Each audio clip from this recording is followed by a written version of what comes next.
Those of you Americans who wonder about the Chinese vehicles in Australia, well, this one here beside me is actually one.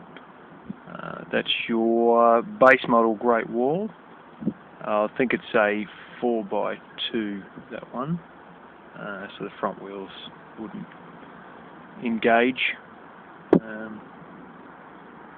V240. I shouldn't really be doing this, but you know, there's plenty of times where I sneak cameras into places I'm not supposed to, so we'll go for a quick walk around this vehicle.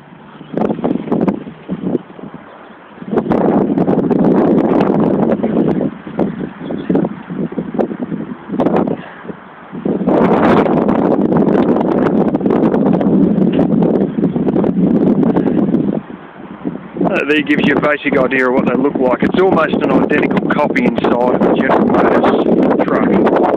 I mean, all your panels, like all this part here, your instruments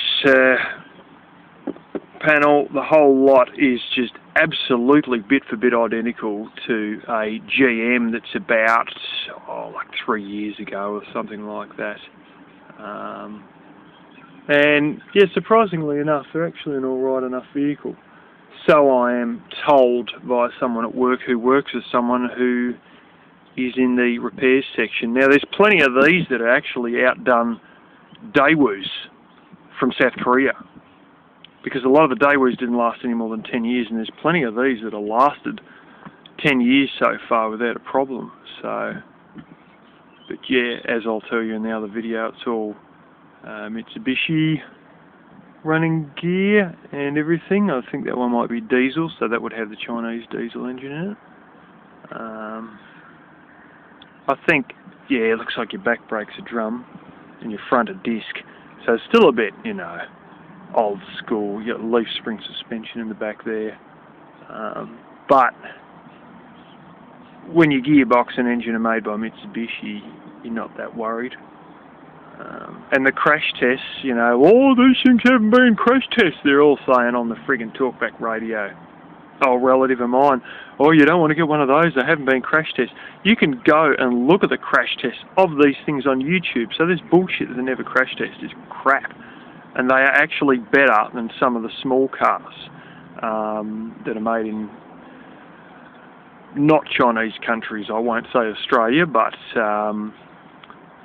one of the small GMs has got a terrible rating, and it is, well, it's like 2.5 stars, and these things are getting 4 stars, you know. So, and the crash tests are there to see. They're actually pretty good, which is why they sell so many of them in Russia, and there's quite a few kicking around my area, but